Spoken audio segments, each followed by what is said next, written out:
All right, let's dive right in. Today, we're not just looking at a topic. We're basically investigating a crime scene. And the victim?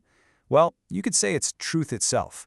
We're living in a world that's just fractured by competing claims, where the authority of science, it's not a given anymore. It's on trial. And we're here to unpack the whole case. So, let's start with the big one, the question at the absolute heart of our investigation. When every single side claims they have the facts, when every institution has its own team of experts, who are you supposed to believe? And this isn't some abstract thought experiment. It's a real question we all have to grapple with every single day. And here's the conflict, laid out plain and simple. In one corner, you've got the official story, the one backed by scientific consensus, hard data, and all the big institutions. But in the other corner, there's this alternative account. This one talks about hidden agendas, it champions personal experience over data, and it's really fueled by a deep, widespread doubt. We're talking about two totally different ways of seeing the world. Our job is to figure out why.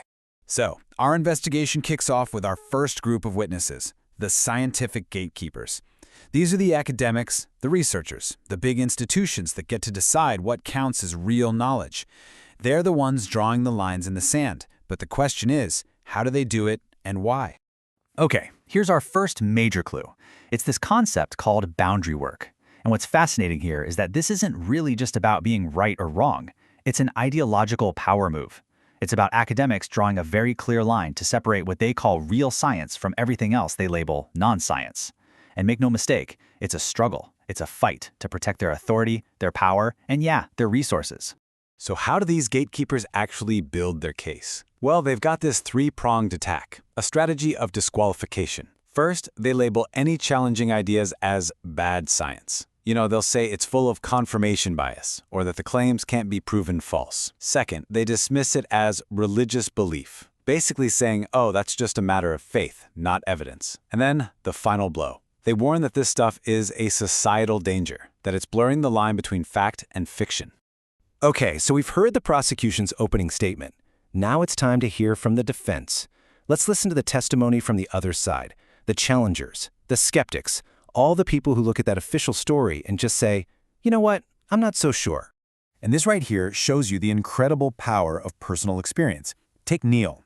He called himself a science kid, a total believer in the mainstream view. That is, until a woman completely cured his chronic back pain with hands-on healing.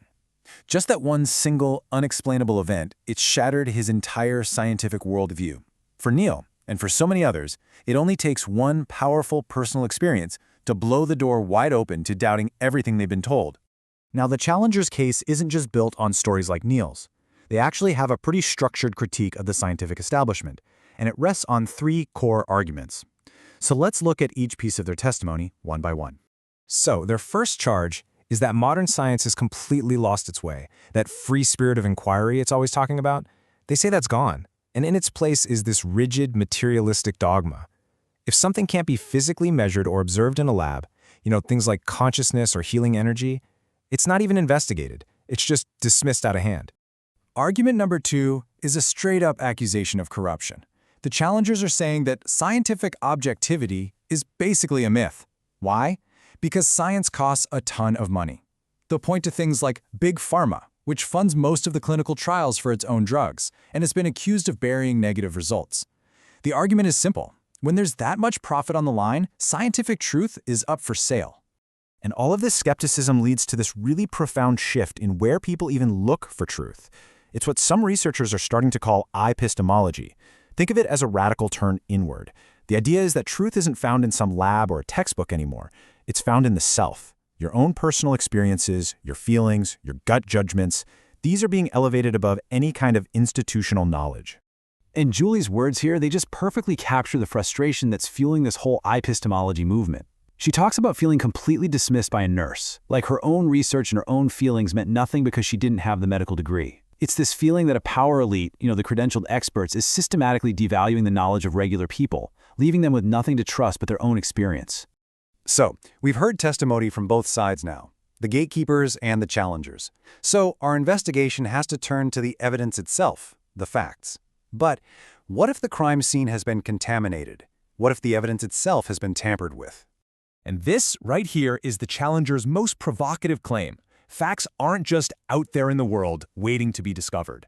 They argue that facts are often built, they're constructed. They're the end product of a process of selection and exclusion, of deciding what data gets counted and what gets ignored.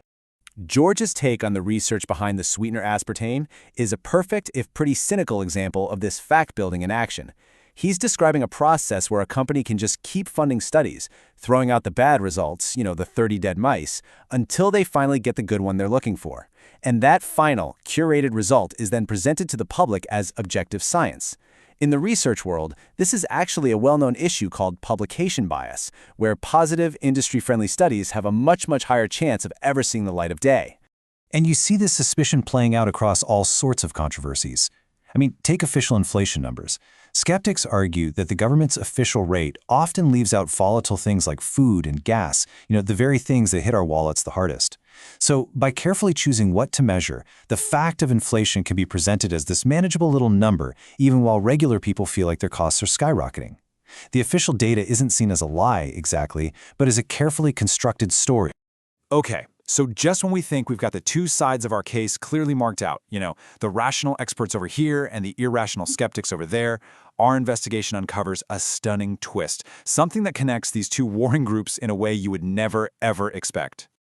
So let's just pause for a second and ask a really critical question here. All these ideas, that reality is socially constructed, that knowledge is really about power, that we should doubt official narratives, where do they actually come from? Are they really just bubbling up from the fringes of society? Now, this is where it gets really mind-bending. Just look at the parallels here. On the left, you have the claims from the challengers. On the right, established academic theories from inside the university system. They're almost identical. The idea that reality is constructed, that's academic social constructivism. The idea that knowledge serves power, straight out of neo-Marxist theory. That lived experience is a valid source of truth, that's feminist standpoint theory. It's all there. And that right there is the huge twist in our case. It's like the detective realizing the suspect has gotten their hands on the police academy training manual and is using all the official tactics against them. These so-called irrational skeptics have basically created their own kind of pop-sociology. They've taken the academy's own critical theories and turned them back, like a weapon, against the scientific establishment itself. So, the investigation is complete. The evidence has been laid out, the witnesses have all testified, and that big twist has been revealed. But this isn't the kind of case that has a simple, clean answer. Now, the final judgment. Well, that gets passed on to you, the jury. The case is before you. We've seen the gatekeepers working to draw their lines and protect their territory. And we've heard the challengers state their case. A case built, ironically enough, with the Academy's very own tools. But let's be really clear here. The goal of this was never to declare a winner in the truth wars. It was about understanding the battlefield itself. It was about giving you the tools to see how the lines are being drawn, to see the interests at play, and to understand the arguments being made on all sides. There's no simple verdict here. Because in the end, there is only a choice. And that is the challenge this case leaves every single one of us with. In a world where scientific authority is up for debate, where personal experience can feel more real than objective data, and where absolutely everyone has a theory, how will you choose to find the truth? That's not just a question about what to believe. It's a question about how you decide to know anything at all.